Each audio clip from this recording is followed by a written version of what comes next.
Hello friends, आज की video में हम लोग पढ़ेंगे बहुपद के शून्यक और इससे रिलेटेड बहुत सारी चीजें।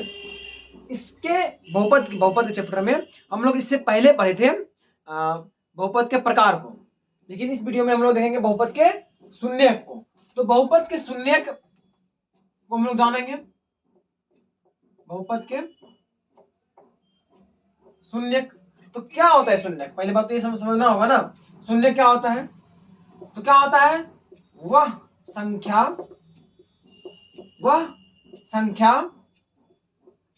जिसे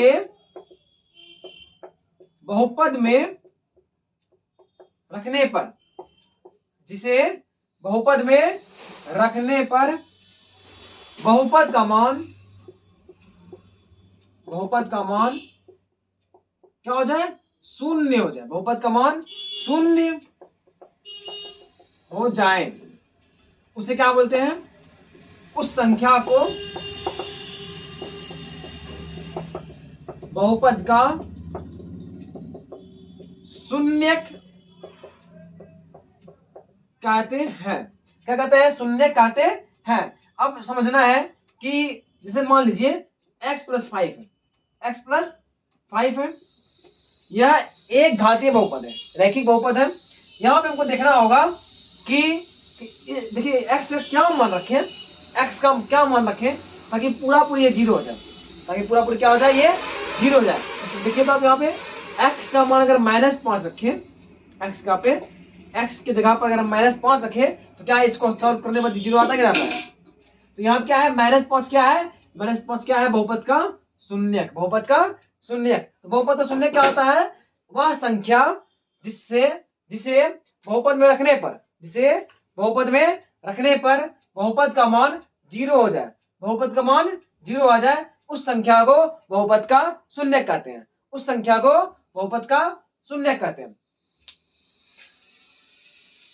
अब आगे देखते हैं इसमें कि बहुपद का शून्यक अगर एक घातीय बहुपद हो तो उसमें बहुपद का शून्यक का मान सिर्फ एक होगा। एक ही संख्या होगा ऐसा जो कि उसका मान रखने पर जीरो हो पाए। अगर बहुपद द्विघातीय हो, कैसा हो? द्विघातीय, तो शून्यकों की संख्या 2 होगी, और अगर त्रिघातीय हो तो 3। तो एक बात आप नोट कीजिएगा कि अधिकतम मैक्सिमम नंबर ऑफ शून्यक तो क्या होगा? देखो समझो कि अगर एक घातीय हो तो बहुपद शून्य की संख्या 1। कितना? 1। अगर दुघातीय होगा तो बहुपद के शून्यकों की संख्या 2 होगा। कितना होगा? 2। और अगर त्रिघातीय हो तो इसकी संख्या कितनी होगी? 3। समझना बात को। अगर रैखिक बहुपद है, जैसे यहां देखिए x + 5 एक घात है, तो यहां शून्य मात्र 1 और मात्र -5 है। इसके अलावा कोई वैल्यू नहीं है जो कि यहां पर रखे और इसको जीरो कर दे। बट अगर आप देखिए x² + 2 हो, यहाँ पे x का 2 वैल्यू देखिए आप, एक +√2 और एक -√2, दोनों का वैल्यू रखे यहाँ पे, तो इसका मान जीरो होता है। तो हमें क्या देखेंगे? 2 घातीय है तो इसका संख्या 2 हो गया। अगर त्रिघातीय हो तो पर इसका संख्या कितना होगा? 3 होगा। चतुर्थ घातीय हो तो 4 होगा। जैसे जैसे पावर बढ़ेगा वैसे वैसे शून्य की संख्या भी बढ़ेगा। और ये किस तरह शून्य के बारे में बात हो रहा है? और यह बात कर रहा है वास्तविक शून्य का, मतलब जो जितना शून्य हो सकता है, मैक्सिमम इतना शून्य हो सकता है, इससे कम भी हो सकता है, बट जो रियल और काल्पनिक सब जितना होगा, इसका शून्य कितना होगा? 2 होगा। अब आगे देखते हैं। एक और बात, रैखिक बहुपद का, रैखिक यानी दुघातीय, बहुपद या एक घातीय, सॉरी एक घातीय बहुपद का ग्राफ, इसका ग्राफ एक सिंपल रेखा होता है, सरल रेखा। अगर x और ये अगर y हो, ये x और ये y डैश हो, तो इसका ग्राफ कैसा होगा? एकदम सिंपल नहीं जाता, इस तरह से या इस तरह से या इस तरह से। अगर एक समीकरण, एक ये हो, दो ये हो और तीन ये हो, अलग अलग समीकरण हो, तो ग्राफ कैसा होगा? एकदम सिंपल रेखा। तो इसका ग्राफ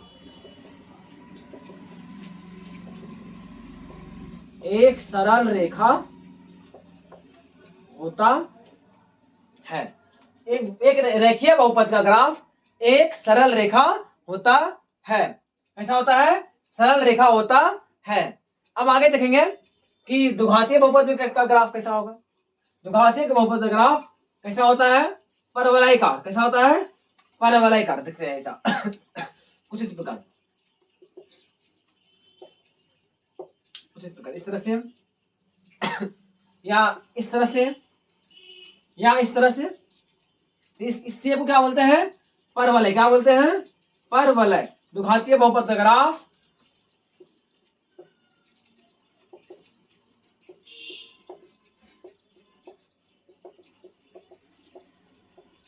परवलय होता है। कैसा होता है? परवलय होता है। तो बहुपद शून्य क्या होता है? पहले बात ये समझिए कि मतलब कि एक ऐसा संख्या जो क्या करे, जो पूरा पूरी बहुपद, जिसको हमने उस संख्या को रखे बहुपद में, और बहुपद पूरा पूरी क्या हो जाए? जीरो हो जाए। बहुपद पूरा पूरी क्या हो जाए? जीरो हो जाए। उस संख्या को बोलते हैं बहुपद का शून्यक। और द्विघातीय बहुपद और रैखिक बहुपद का ग्राफ कैसा होता है? एक सरल रेखा कैसा होता है? इसको भी लिख देते हैं, रैखिक बहुपद का ग्राफ एक सरल रेखा होता है। रैखिक बहुपद का ग्राफ कैसा होता है? एक सरल रेखा होता है। फिर से बोल रहा हूं, द्विघातीय बहुपद का ग्राफ किस तरह से होता है? इस तरह से या इस तरह से। रैखिक बहुपद का ग्राफ कैसा होता है? इस तरह से या कैसे चला गया। अगर इस प्रकार है तो ऐसा चला गया, या इस प्रकार है ऐसा आ गया, इस प्रकार है। कैसे बना दीजिए? इस तरह से बना दीजिए। एक सिंपल रेखा, एकदम सरल सीधा रेखा होगा। इसमें कैसा होगा? इस तरह से। इसको बोलते हैं क्या? परवलय। क्या बोलते हैं? परवलय। इंग्लिश में पाराबोला। इसको क्या बोलते हैं? सरल रेखा, सिंपल लाइन। ठीक है। इतना कुछ समझने के बाद एक और बात हम लोग समझेंगे कि शून्य में ना कुछ भी आ सकता है। जैसे अगर आप एक बात देखिए, ऐसा है एक्स स्क्वायर प्लस 2, यहाँ एक्स का वैल्यू क्या आ गया? √(-2). ये आ गया ना। क्या ये वास्तविक संख्या है? नहीं, ये वास्तविक संख्या नहीं है। ये क्या है? एक काल्पनिक संख्या। ये क्या है? एक काल्पनिक संख्या। तो वो जो बताए थे पिछली बार कि शून्यकों की संख्या 2 होती है, तो वास्तविक और काल्पनिक दोनों की बात किए थे, दोनों की बात किए थे। बट अभी एक बात बताएंगे अभी हम आपको कि एक द्विघातीय बहुपद या एक बहुपद एक्स एच को जितनी बार काटेगी, जैसे ये देखिए कितने बार काटा? एक बार। एक्स चाहिए ना, कितनी बार काटा? एक बार काटा। तो वास्तविक शून्य संख्या, काल्पनिक नहीं, वास्तविक शून्य की संख्या पता चलेगा। जैसे मान लीजिए ये एक बार काटा, तो वास्तविक शून्य की संख्या कितना है? एक है। वैसे एक घातीय है तो एक होगा ही। बट अगर ऐसा सोचिए, ऐसा हो कि इस तरह का ग्राफ हो, इस तरह का, कितना बार काटा? 2 बार। और इसी ग्राफ को मैं नया चेंज करता इस तरह से, एक्स एक्स को कितना बार काटा? एक बार भी नहीं। देखिए नीचे चला गया, एक्स एक्स को काटा ही नहीं, तो यहाँ वास्तविक शून्य की संख्या 0 है। शून्य का संख्या कितना होता है द्विघातीय में? 2, बट वास्तविक शून्य का संख्या कितना है? 0 है। कितना है? 0 है। तो हम एक बात यहाँ सीखे, समझे, फिर से इसको देखते हैं, समझ में नहीं आया होगा कि एक्स एक्स को कोई ग्राफ, कोई बहुपद ग्राफ एक्स एक्स को जितना बार काटेगा शून्य का संख्या उतना होगा। जैसे ये इस तरह से है, जितना बार काटा, ये यहाँ 1 बार काटा, 2 बार काटा, तो कितना हो गया? 2 हो गया। लेकिन अगर इसी ग्राफ को देखें इस तरह से, 1 बार काटा, एक्स एक्स को नहीं काटा, तो शून्य का संख्या कितना हो गया? 0 नहीं, शून्य है, बट क्या है? वास्तविक संख्या नहीं है। क्या है? काल्पनिक संख्या। ऐसा होगा -3, -8, ऐसा कुछ आ गया होगा। तो क्या है? ये सब चीजें वास्तविक संख्या नहीं है। ये क्या है? काल्पनिक नंबर है। क्या है? काल्पनिक संख्या, इमेजिनरी नंबर है। तो ऐसी संख्याओं को मतलब कि अगर ये जितना बार x को काटेगा इसका शून्य का संख्या उतना मिलेगा, लेकिन कैसे शून्य? वास्तविक शून्य। कैसे? वास्तविक शून्य। तो एक पॉइंट कर लेंगे हम लोग, एक पॉइंट कर लेंगे कि बहुपद का ग्राफ एक्स एक्स को जितनी बार काटेगी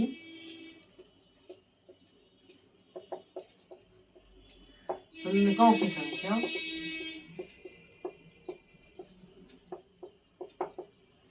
उतनी होगी। किस तरह शून्य? लिख लो, वास्तविक शून्यकों की संख्या,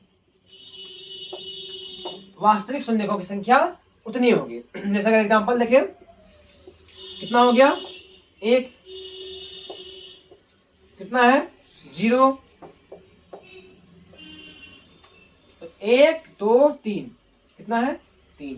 तो वास्तविक शून्य संख्या, शून्य का नहीं, वास्तविक शून्यकों की संख्या। तो आज के लिए बस इतना ही रहने देंगे, मिलते हैं नेक्स्ट वीडियो में। बट आज का ये जो टॉपिक था ये हमारे प्रश्नावली 1.1 को पूरी तरह से सॉल्व कर देता है, तो प्लीज जाके उसको जरूर बनाइएगा।